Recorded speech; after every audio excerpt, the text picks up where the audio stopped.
जय गुरु जी। सत्संग bye Jaya aunty on 27 जुलाई 2017।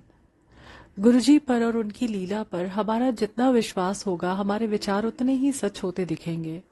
गुरु जी हमारे विचारों को देते हैं। हमारे विचार हमारे भाव से उत्पन्न होते हैं। जैसे भाव रखकर हम गुरु जी से अरदास करते हैं, वैसे ही विचार गुरु जी देना शुरू करते हैं। यदि हम अपने विचारों को भी पकड़कर चलना शुरू कर दें तो भी गुरु जी के अधिकांश मैसेजेस हमारे पल्ले पड़ जाएंगे। हमारे विचार गुरु जी के मैसेज बन जाएं, इसके लिए हमें थोड़ी मेहनत भी करनी होती है। सबसे पहले अपने को उस प्योरिटी के स्तर पर लेकर जाना होगा जहां संसार भर के लिए सिर्फ हमारे पास प्यार ही प्यार हो। नुकसान पहुंचाने वाले से भी हमें नफरत ना हो। हमारा गुस्सा भी किसी की भलाई के लिए हो। अपने को गुरु जी को समर्पित कर दें। गुरु जी जैसी सेवा लेना चाहें इस शरीर से वैसी ही हो। जाप, सेवा, सिमरन और सत्संग से अपनी पॉजिटिविटी को कायम रखें। ये कुछ ऐसी जरूरतें हैं जिसे पूरा करने के बाद ही हम संगत बन सकते हैं।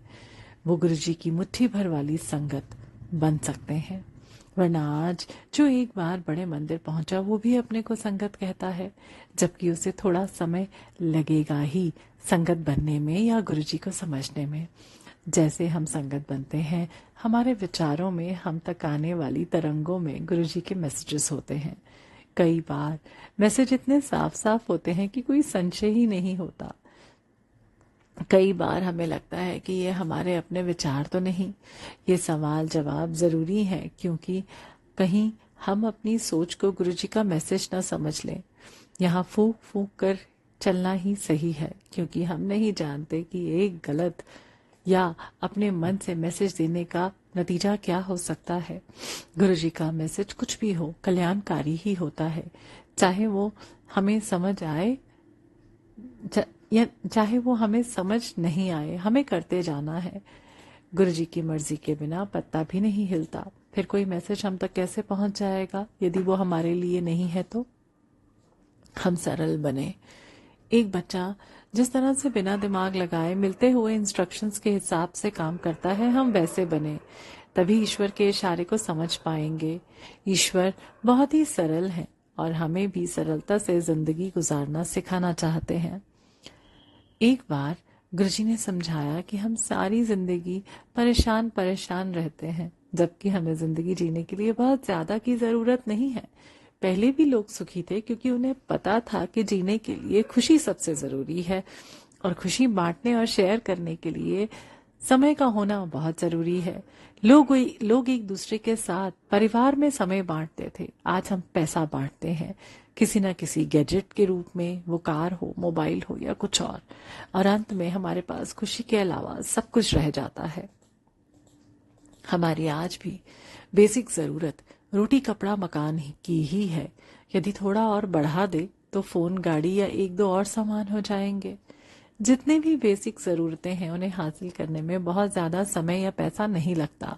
उसके बाद पड़ोसी से तुलना कि उसका लॉन हमारे लॉन से हरा कैसे, बस सारी जिंदगी यहीं लगा देते हैं। गुरुजी सभी को बेसिक वस्तुएं देते हैं जिससे वो अच्छे से जी पाए। फिर प्रभु के चरणों में ध्यान लगाएं, पर हम ऐसा नहीं करते। 99 के चक्कर में पड़े रहते हैं और सब कुछ गंवा बैठते हैं। संगत को गुरुजी ने समझाया कि यदि हमें कोई बीमारी ना हो, कोई कोर्ट केस ना हो, व्यर्थ के पैसों का नुकसान ना हो, तो क्या हमारी जिंदगी आसान ना हो जाए? हम बड़ा घर खरीदते हैं, किसके लिए?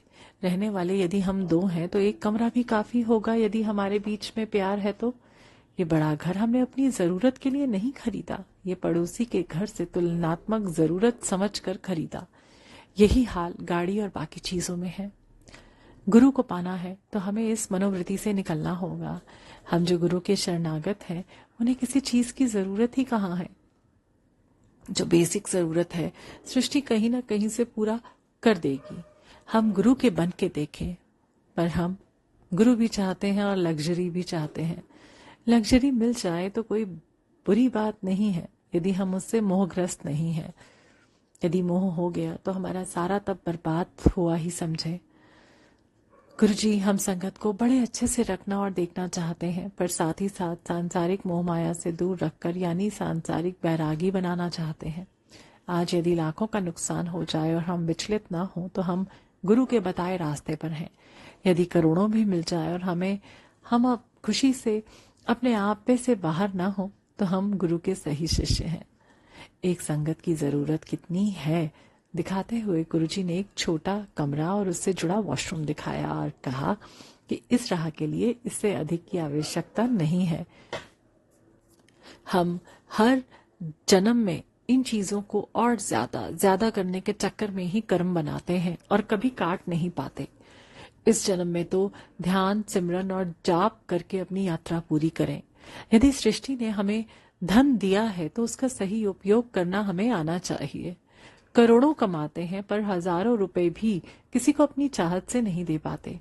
या तो इस भाव से देते हैं कि उसकी दुआ से हमारा कल्याण होगा, या तो गुरुजी को खुश करने की भावना से देते हैं, या फिर उससे कुछ वापस काम आने की उम्मीद होती है। हम खुद से पूछें कि कितनी बार हमने दिल खोलकर किसी को कुछ दे दिया है बिना किसी की चाह के, बिना किसी चाह के। यदि हम ये भी चाह रहे हैं कि वो हमें शुक्राना करे तो भी भाव निस्वार्थ नहीं रहा। हम कोई भी काम जब सिर्फ सामने वाले को खुशी देने को करते हैं तभी वो निस्वार्थ भाव से होता है और वो ईश्वर को बहुत प्यारा है।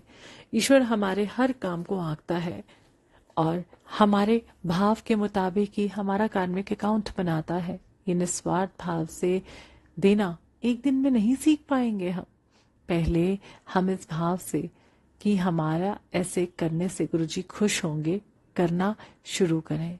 धीरे धीरे हमें गुरुजी ये ब्लेस कर देंगे कि हम सभी के चेहरों पर खुशियां ला सकें।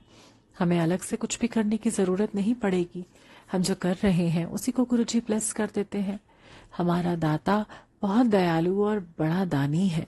आज यदि हम किसी अस्पताल में सेवा कर रहे हैं अपने धन से, मन से और तन से, तो हमें कभी भी जरूरत नहीं पड़ेगी अस्पताल में अपना इलाज कराने की।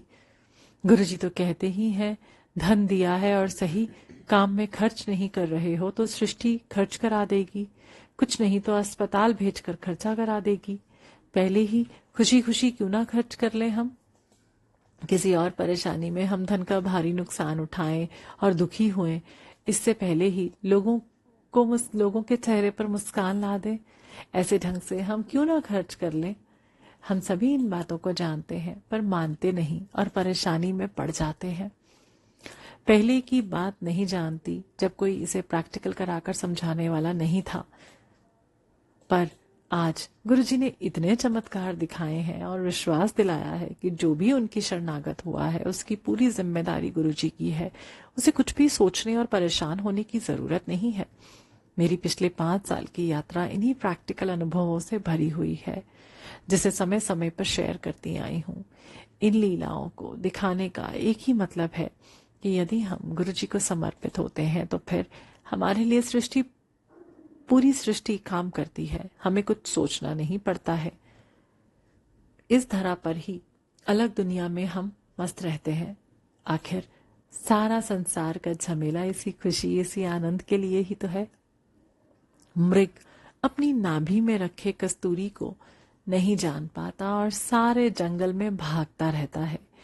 हमें गुरुजी मिल गए हैं, इनकी शरण पकड़ कर रखें तो कहीं कुछ और प्राप्त करने की जरूरत ही नहीं रहती। सब कुछ वहीं मिल जाता है। इसे बताकर नहीं समझाया जा सकता, ये बस अनुभव ही किया जा सकता है। सब पर गुरुजी की नजर है, सबका कल्याण होना ही है। आज नहीं तो कल सभी शरणागत होंगे ही। तब तक यूं ही लगे रहें, गुरुजी पल पल साथ हैं ही। जय गुरुजी।